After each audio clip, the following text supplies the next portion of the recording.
जय Hind. Bajrangi study point में आप सभी का स्वागत है। साथियों, यूपी ट्रिपल एससी एजीटीए का एग्ज़ाम 13 जुलाई को संपन्न हो चुका है और ये एग्ज़ाम सकुशल संपन्न हुआ है।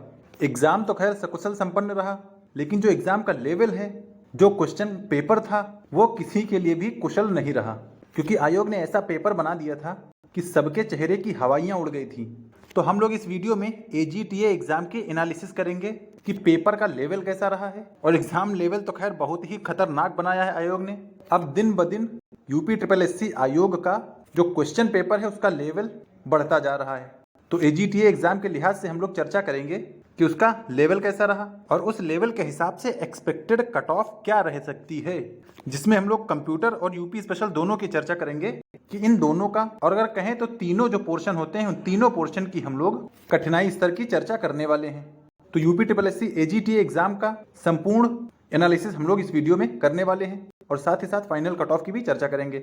जो भी साथी एजीटीए के हों, पहली बार अगर आए हैं चैनल पे तो चैनल को सब्सक्राइब जरूर कर लेंगे और हमारे टेलीग्राम चैनल से भी जुड़ जाएंगे। बजरंगी स्टडी पॉइंट नाम का टेलीग्राम चैनल है। चलिए स्टार्ट करते हैं वीडियो को। सबसे पहली बात करेंगे न्यूज कटिंग की। न्यूज कटिंग में है 9.3% परीक्षार्थियों ने छोड़ी प्राविधिक सहायक ग्रुप सी की परीक्षा। ये एजीटीए के बारे में बताया जा रहा है और इसमें जो एग्जाम छोड़ा है वो सिर्फ 9.3% ही लोगों ने छोड़ा है, यानी 90+% की उपस्थिति रही है। तो इसका मतलब ये कह सकते हैं जैसे अन्य एग्जाम में देखा जाता है कि उपस्थिति ही लगभग 50 से 60% रहती है, तो यहाँ पर जो उपस्थिति थी, प्रेजेंस रही है, वो 90% रही है। तो इसका मतलब जितने बच्चे लगभग एनरोल थे और जिनको शॉर्टलिस्ट किया गया था उन सभी लोगों ने पेपर दिया है। बाकी यहाँ पर लिखा है परीक्षार्थी बोले कि पिछले वर्षों की तुलना में कठिन रहे प्रश्न, योजनाओं से जुड़े कई सवाल पूछे। यानी पेपर ठीक ठाक लेवल का था। जिन्होंने बिना पढ़े एग्जाम दिया होगा वो सोच रहा होगा कि हम एग्जाम देने गए ही क्यों। चलिए खैर, उन सबकी चर्चा हम लोग करेंगे। तो आगे बात करते हैं क्वेश्चन पेपर एनालिसिस की, हम लोग यहाँ पर चर्चा करेंगे। लेकिन उससे पहले आपको मैं बता दूं, इस वीडियो के बाद मैं एक पोल डाल दूंगा अपने कम्युनिटी पर कि एजीटीए एग्जाम में आप लोगों के कितने मार्क्स बन रहे हैं। तो आप लोगों को वो पोल सही से अटेंड करना है ताकि एक और ऑथेंटिक आइडिया लग सके कि बच्चों के मार्क्स असल में बन कितने रहे हैं। तो आप वीडियो देखते देखते भी चैनल की कम्युनिटी पर जो पोल पड़ गया है, आप उस पोल को अटेंड करिए और सही सही अपना नंबर वोट करिएगा। तो देखिए, जैसा कि सबको पता है कि पेपर के एनालिसिस में इसमें 3 सब्जेक्ट पूछे जाते हैं। पहला था एग्रीकल्चर से जुड़ा, यानी कृषि से जुड़ा। दूसरा था कंप्यूटर। एग्रीकल्चर वाला 65 नंबर का था, कंप्यूटर वाला 15 नंबर का था और यूपी स्पेशल जो था वो 20 नंबर का था। तो इस तरह 3 सब्जेक्ट में ये पेपर डिवाइड था, जिसमें अब हम लोग सब्जेक्ट वाइज एग्जाम लेवल की चर्चा करेंगे। सबसे पहले अगर एग्रीकल्चर जो मेन सब्जेक्ट है 65 नंबर वाला, उसकी अगर बात कर लें तो ये हार्ड टू वेरी हार्ड था। अब आप कहेंगे ऐसा क्या? तो भैया, एक होता है हार्ड, एक होता है वेरी हार्ड, यानी बहुत ही ज्यादा कठिन पेपर था, क्योंकि इसमें आयोग ने ऐसे ऐसे क्वेश्चन पूछे हैं जो आयोग शायद खुद ही ना जानता हो। और अब आयोग का ये बचने का एक बहुत अच्छा तरीका है जो उन्होंने ई ऑप्शन निकाल दिया है, इनमें से कोई नहीं।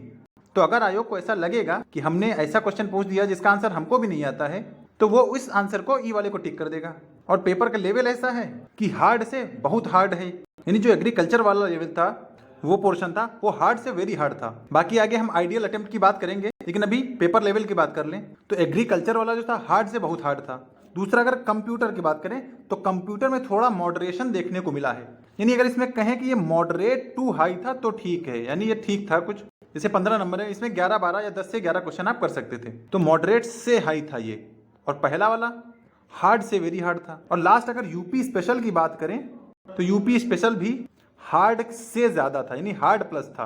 अब आप कहेंगे हार्ड प्लस क्या होता है? तो देखिए, मॉडरेट टू हाई तो था नहीं, तो यूपी स्पेशल भी कठिन था।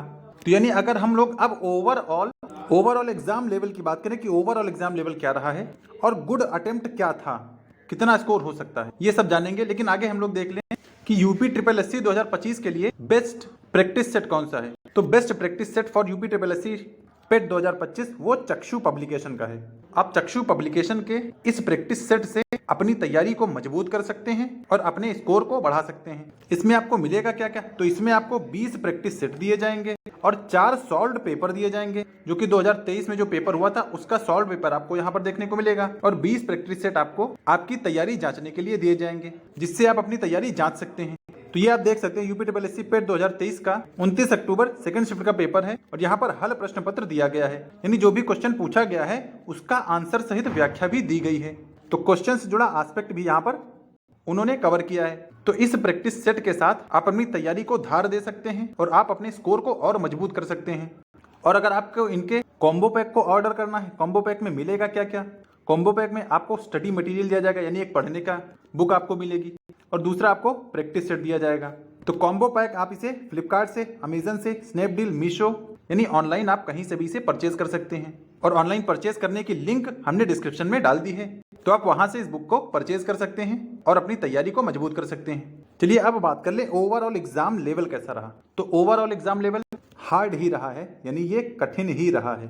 तो कठिन रहा है तो गुड अटेम्प्ट क्या हो सकता है, एक आइडियल अटेम्प्ट क्या हो सकता है? तो देखिए, जो लोग 70-75 सोच के गए थे कि हम इतने बनाएंगे, तो वो इसमें बहुत कठिन ही लग रहा था। आइडियल, क्योंकि आइडियल अटेम्प्ट ही यहाँ पर 70 से 75 के आसपास है, और इसमें ऐसा नहीं हो सकता आपने जितने अटेम्प्ट किया वो सारे सही हों। तो गुड अटेम्प्ट ही 70 से 75 रहा है। और अगर आइडियल स्कोर की बात करें तो पहले सब्जेक्ट वाइड आइडियल स्कोर की बात कर लेंगे। देखिए, सबसे पहला अगर एग्रीकल्चर की बात करें तो उसमें बहुत बेहतरीन क्वेश्चन पूछे गए थे। जिसने बहुत अच्छे से तैयारी की है वो शायद ही 40 के आसपास सही कर पाए, बाकी इससे कम भी हो सकता है। लेकिन जिसने बहुत अच्छी मेहनत की वो शायद 40 के आसपास सही कर सकता था। बाकी अगर कंप्यूटर की बात करें तो कंप्यूटर भी मैंने बताया था 10 से 11 क्वेश्चन आप कर सकते थे। और बाकी आप लोग हमें लेवल बताइएगा कि कैसा रहा और एग्रीकल्चर में आपका कितना अटेम्प्ट रहा है और कितने सही बन रहे हैं। और लास्ट यूपी स्पेशल की बात कर लें तो यूपी स्पेशल भी लगभग 11 से 12 क्वेश्चन ठीक थे। तो अगर ओवरऑल बात करें हम लोग तो 60 के आसपास आ रहा है। बाकी आप लोग ये बताइएगा कि एग्रीकल्चर में क्या था, क्योंकि देखिए एग्रीकल्चर का ऐसा कोई आइडिया हमें लग नहीं पाया है, तो इसीलिए ये मैं आप पे छोड़ रहा हूं कि आप हमें कमेंट करके ये बताइएगा कि आपके एग्रीकल्चर में कितने नंबर बन रहे हैं। और बाकी जो हमने एक पोल डाला है उस पोल को भी आप वोट करिए और सही वोट करिएगा, ताकि हमें और अच्छा आइडिया लग सके। तो चलिए अगर हम एक्सपेक्टेड कट ऑफ की बात कर लें तो एक्सपेक्टेड कट ऑफ जो आपको बताई जाएगी वो आपके पोल के आंसर के बाद ही बताई जाएगी, क्योंकि कंप्यूटर और यूपी स्पेशल तो खैर पता है कि आपको 35 में 20-22 लगभग नंबर मिल सकते हैं, लेकिन उसमें हमें कोई आइडिया नहीं है कि एग्रीकल्चर में कितना आपका बन रहा होगा, क्योंकि पेपर बहुत ही तगड़ा था। ऐसे ऐसे क्वेश्चन पूछे गए थे जो शायद ही कभी किसी ने सुने हों, और बाकी जो ऐसे ही पेपर देने चला गया होगा बिना पढ़े तो उसको तो हवा ही नहीं मिलेगी होगी कि पेपर जा कहाँ रहा है, और वो सोच रहा होगा कि हमने पेपर दे के गलती कर दी है। और बाकी आप लोग अपने एग्रीकल्चर वाले मार्क्स कमेंट में बताइए, और आप ये भी बताइए कि क्या कंप्यूटर में आपके दोनों कंप्यूटर और यूपी स्पेशल में इतने बन रहे हैं। और जब हमारे पास एक अच्छा सा पोल का आंकड़ा मिल जाएगा तो उस पोल का फिर डिटेल एनालिसिस किया जाएगा, उसके बाद फिर कट ऑफ का प्रेडिक्शन किया जाएगा। क्योंकि अभी से कट ऑफ बता पाना बहुत मुश्किल है, क्योंकि अभी आंसर की भी नहीं आई है, और जिन यूट्यूब से आप लोग मिला रहे होंगे हो सकता है उनको भी वो आंसर ना पता हो, क्योंकि अब आयोग ऐसे ऐसे क्वेश्चन पूछ रहा है जो आयोग को खुद नहीं पता होते हैं, तो यूट्यूबर्स को क्या ही पता होंगे। तो आप लोगों को 2 काम करने हैं, एक तो पोल अटेंड करना है और दूसरा आपको एग्रीकल्चर में अपने मार्क्स बताने हैं, और तीसरा आपको हमारे टेलीग्राम चैनल को ज्वाइन कर लेना है। वहां पर भी ये पोल डाला जाएगा, और हम लोग वहां जब एनालिसिस करेंगे तो यूट्यूब कम्युनिटी के पोस्ट वाले पोल को और टेलीग्राम वाले पोल को, दोनों को एक साथ कंबाइन कर लेंगे, ताकि हमें दोनों जगह का आइडिया लग सके। और सभी लोग, जितने लोग वीडियो देख रहे हैं, पोल जरूर करिएगा, उससे आपका कोई नुकसान नहीं होगा। और दूसरा, सही पोल जरूर करिएगा, है ना, क्योंकि गलत पोल करने से आप ही का नुकसान होगा। फिर जो कट ऑफ के लिए आइडिया होगा वो फिर इधर उधर हो सकता है। लेकिन अगर आप पोल सही करेंगे, हमें आइडिया सही लगेगा, तो उसी हिसाब से आपको एनालिसिस किया जाएगा। तो टेलीग्राम की लिंक भी बजरंगी स्टडी पॉइंट की डिस्क्रिप्शन में दे दी गई है। आप टेलीग्राम से कनेक्ट हो जाइए और यूट्यूब चैनल को भी सब्सक्राइब कर लीजिए। बाकी आपको क्या लगता है एग्जाम लेवल कैसा रहा, वो भी हमें कमेंट बताइएगा, फिर हम चीज़ों को और आगे कैरी कर सकते हैं। तो फिलहाल वीडियो में इतना ही था। वीडियो अच्छा लगा हो तो इसे लाइक कर दीजिए और चैनल को सब्सक्राइब जरूर कर लीजिए, ताकि आगे AGTA से जुड़ी कोई रिजल्ट की अगर कोई नोटिस आती है AGTA एग्जाम से तो आप सब तक वीडियो के माध्यम से शेयर किया जाएगा। तो मिलते हैं नेक्स्ट अपडेट के साथ, तब तक के लिए सभी को जय हिंद।